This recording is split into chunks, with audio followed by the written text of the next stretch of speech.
ओम शांति। आज प्यारे मीठे बाबा की मुरली मंथन की डेट है 23 जून 2023। तो आज मीठे मीठे बाबा अपने बच्चों से कह रहे, तुम सबका प्राण आधार आया है तुम्हें जमघटों के दुखों की पीड़ा से छुड़ाने। वह तुम्हें स्वर्ग का वर्षा देता है, वह सर्वव्यापी नहीं है। क्या कह रहे बाबा? तुम सबका प्राण आधार आया है, क्योंकि आत्मा किसका बच्चा है? परमात्मा की। तो हमारे प्राणों को रचने वाला, हमारे जीवन को संवारने वाला स्वयं आया हुआ है, जो हमें दुखों की पीड़ा के जमघट से छुड़ा रहा है, जमघटों से छुड़ा रहा है, हाँ? स्वर्ग का वर्षा देता है। वो सर्वव्यापी नहीं है। सर्वव्यापी माया रावण है। भगवान सर्वव्यापी नहीं। अगर ईश्वर सर्वव्यापी होते तो ये स्वर्ग नरक नहीं बनता। सबके अंदर अगर परमात्मा होते तो कोई न दुख देता न दुख लेता। और कहते हैं ना, रिश्ते अक्सर अहंकार और गलतफहमी के कारण ही बिगड़ते हैं, क्योंकि अहंकार सच सुनने नहीं देता और गलतफहमी सच देखने नहीं देता। तो ऐसी दुनिया से, इस जमघट से भगवान हमें छुड़ाने के लिए आए हैं। तो सबको चलना है ना भगवान के साथ।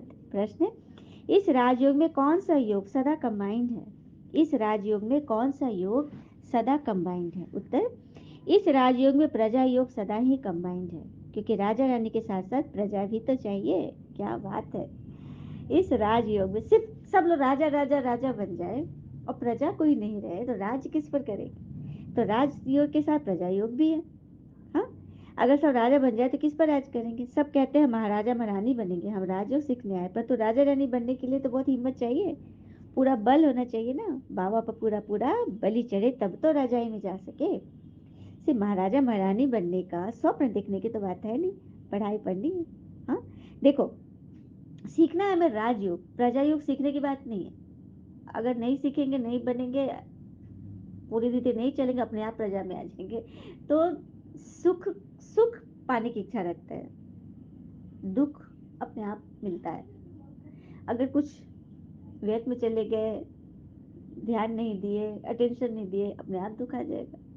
इसीलिए राजयोग सीखने की जरूरत है, प्रजा योग नहीं। वो तो अपने आप ऑटोमेटिक हो जाएगा अगर हम कुछ कमी करेंगे तो। गीत है, प्रीतम आन मिलो, प्रीतम आन मिलो, दुखिया जिया बुलाए, प्रीतम आन मिलो। और शांति। तो प्रीतम को कौन बुला रहा है? शरीर तो नहीं बुला रहा है, क्योंकि शरीर के नाते रिश्तेदार सारे संबंधी तो शरीर ने अपने अपने बनाए हैं, लेकिन ये आत्मा गा रही है, क्योंकि आत्मा का सर्व संबंधी एकमात्र शिव बाबा है।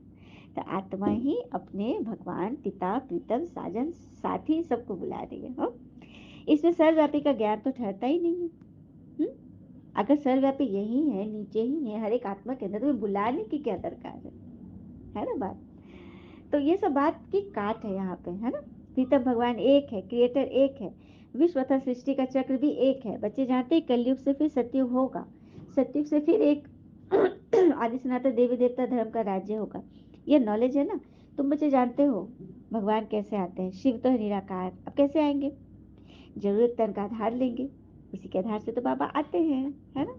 ब्रह्मा तन का आधार लेते हैं ना बाबा। बाबा बैठ समझाते हैं, इस गीत में 2 अक्षर से ही सर्वव्यापी का ज्ञान निकल जाता है। हाँ, कौन से 2 अक्षर? शिव निराकार है, शिव निराकार है, निराकार को बुलाया जा रहा है ना। तो निराकार कभी सर्वव्यापी नहीं हो सकता, हर एक के अंदर नहीं हो सकते। वो ऊपर परम धाम से अपने टाइम पर आते हैं। दुनिया तो कहती है ओ गॉड फादर, जो प्राण आधार, क्योंकि वह सबका प्राण आधार है। गाते हैं सभी। तो सभी को जमघटों की दुख की पीड़ा से भगवान छुड़ाने के लिए आते हैं, इसी कल्याणकारी संगम युग में। सतयुग के बाद तो फिर 2 कला कम हो जाती है। यही संगम युग चढ़ती कला का युग है, क्योंकि सतयुग के बाद त्रेता त्रेता द्वापर, तो धीरे धीरे कला तो कमती होगी कि सीढ़ी नीचे उतरते गए। हाँ, इसे बुद्धि से काम लेना चाहिए, क्योंकि संगम युग है चढ़ती कला का युग, जब भगवान आते हैं और हमें अपना बनाते हैं। और कहते हैं ना, जिसने कम में जीना सीख लिया उसके जीवन में कभी भी कोई कमी नहीं होगी, क्योंकि उसने बहुत कम में जमीन पे रह के, जमीन से जुड़कर उसने सब कुछ जाना देखा। फिर बाबा कहते हैं भक्ति आधा आधा कल्प चलती है, फिर ज्ञान का वर्षा आधा कल्प चलता है, वर्षा आधा कल्प चलता है, ज्ञान वहां नहीं रहेगा। सत्युग त्रेता में ज्ञान का वर्षा अर्थात ज्ञान की प्रारब्ध चलती है, ज्ञान वहां नहीं है। ज्ञान सिर्फ इस संगम पे है, इस संगम पे फिर सब हम भूल जाएंगे, है ना, क्योंकि आत्मा दूसरा शरीर लेगी तो पिछले जन्म का तो सब भूल ही जाती है। इस समय सब मनुष्य बंदर से बदतर हैं, क्योंकि सभी के अंदर 5 विकार प्रवेश है। कितना मनुष्यों में क्रोध है, कैसे कैसे तैयारी करते हैं। सही बात है ना। आज किस तरह से दुनिया में क्या हो रहा है और हर एक आत्मा परेशान है। चलिए सुनते हैं प्रेरणास्पद कथा। एक बार स्वामी विवेकानंद के आश्रम में एक व्यक्ति आया जो देखने में बहुत दुखी लग रहा था। हाँ, वो व्यक्ति आते ही स्वामी जी के चरणों में गिर पड़ा, बोला महाराज मैं अपने जीवन से बहुत दुखी हूँ। मैं अपने दैनिक जीवन से बहुत मेहनत करता हूँ, काफी लगन से काम भी करता हूँ, लेकिन कभी भी सफल नहीं होता। भगवान ने पता नहीं मेरा नसीब ऐसा क्यों दिया है। मैं पढ़ा लिखा हूँ, मेहनती करता हूँ, फिर भी कामयाब नहीं होता हूँ। स्वामी जी उस व्यक्ति की परेशानी को पल भर में ही समझ गए। उन दिनों स्वामी जी के पास एक छोटा सा पालतू कुत्ता रहता था। उन्होंने उस व्यक्ति से कहा तुम कुछ दूर जरा मेरे कुत्ते को सैर करा लाओ, फिर मैं तुम्हारे सवाल का जवाब दूंगा। आदमी को बड़ा आश्चर्य हुआ कि स्वामी जी ये क्या पकड़ा रहे हैं मुझे, लेकिन अब महात्मा जी ने कहा था, कुत्ते को लेकर निकल पड़ा। काफी देर के बाद अच्छी खासी सैर कराकर जब वो व्यक्ति वापस स्वामी जी के पास पहुंचा तो स्वामी जी ने देखा कि उस व्यक्ति का चेहरा अभी भी मतलब फ्रेश था, जबकि कुत्ता एकदम हाफ रहा था, बहुत थका हुआ लग रहा था। स्वामी जी ने व्यक्ति से पूछा कि ये कुत्ता इतना ज्यादा कैसे थक गया, जबकि तुम तो बिल्कुल फ्रेश लग रहे हो, साफ सुथरे भी कपड़े भी तुम्हारे ठीक ठाक है। तो उस व्यक्ति ने कहा मैं तो सीधा साधा अपने रास्ते पर चल रहा था, लेकिन ये कुत्ता गली के सारे कुत्तों के पीछे भागने लग गया और उनसे लड़ता झगड़ता फिर वापस मेरे पास आ जाता था। हम दोनों ने एक समान रास्ता तय किया, लेकिन फिर भी इस कुत्ते ने मेरे से कहीं ज्यादा दौड़ लगाई, इसलिए वो थक गया है। स्वामी जी मुस्कुराकर बोले यही तुम्हारे सभी प्रश्नों का उत्तर है। तुम्हारी मंजिल तुम्हारे आसपास ही है, वो ज्यादा दूर नहीं है, लेकिन तुम मंजिल पर जाने के बजाय दूसरे लोगों के पीछे भागते रहते हो और अपनी मंजिल से दूर होते चले जाते हो, इसीलिए थकते हो। इस कहानी से हमें क्या शिक्षा मिली, यही ना कि जब आत्मज्ञान प्राप्त होता है तो मतभेदों की धारणाओं से उत्पन्न होने वाले सभी भय दूर होने लगते हैं और व्यक्ति संसार के दुखों को पार करने में सक्षम हो जाता है। तो कब सक्षम होता है? मतभेदों को जब कब दूर करेंगे, जब हम ज्ञान श्रीमत पर चलेंगे। अब भगवान आए हमारे इन मतभेदों को दूर करने के लिए, सारी गलतफहमियां दूर करके हमें बंदर से मंदिर लायक बना रहे हैं, क्योंकि सबके अंदर 5 विकार प्रवेश है, तभी तो भगवान आए हैं हमें सुधारने के लिए। बाबा कहते भी तुम सब विकारी थे, अब बाबा आकर रावण पर जीत पहनाते हैं। फिर बाबा कहते बाबा ने आकर बुद्धि का ताला खोला है। बुद्धिमानों की बुद्धि तो भगवान ही है ना, मनुष्य तो क्या क्या बातें सुनाकर माथा ही खराब कर देते हैं। बाबा कहते हैं ये फिर भी होना ही है। हाँ, ड्रामा में नून है, क्योंकि नई चीज पुरानी होनी है और पुराने को फिर नया करने के लिए भगवान को आना ही पड़ता है। बाबा कहते हैं बच्चे अभी तुम्हारा नाटक पूरा हो रहा है, तुम्हारे 84 जन्म तुमने पूरे किए हैं, इतना समय पाठ बजाय फिर वापस जाना है। बाबा आकर हमारे लिए राजधानी स्थापन कर रहे हैं, हमें राजयोग सिखला रहे हैं ना। हाँ, बाबा अपने ब्रह्म मुख वंशावली ब्राह्मण ब्राह्मणियों को त्रिकालदर्शी बनाते हो, बनाने वाले हैं बाबा। सदस्य चक्र भी तुम फिराते हो, बाकी कोई देवी देवता नहीं है सुदर्शन चक्रधारी। हाँ, त्रिकालदर्शी भी नहीं है। ये अलंकार तुम ब्राह्मणों का ही है, इस संगम पे ही तुम्हें मिलता है। लेकिन देवताओं को ये अलंकार दिखाए गए क्योंकि वो तुम्हारा फाइनल स्वरूप है। ट्रेनिंग पीरियड यहाँ हो रही है। फिर बाबा कहते हैं श्री कृष्ण ने भगाया, कहते हैं ना, कहते हैं शास्त्र में लिखा है पटरानी बनाने, परंतु ये तुम जानते हो कि किसको बनाया, रास रचाया किसके साथ? तुम सब अभी श्रीमत के साथ रास रचा रहे, क्योंकि सबके हाथ में मुरली है ना, सबके हाथ में मुरली, सबके साथ मुरलीधर है। शिव भगवान है मुरलीधर, ज्ञान की मुरली चलाने वाले, है ना रहस्य।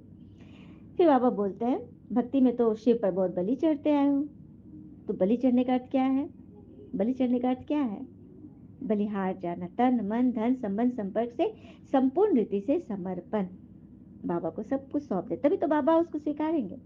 अब कोई बात हुई, हम उसी में टकरा रहे हैं, बाबा को याद ही नहीं करें, तो बाबा क्यों से पढ़ेंगे?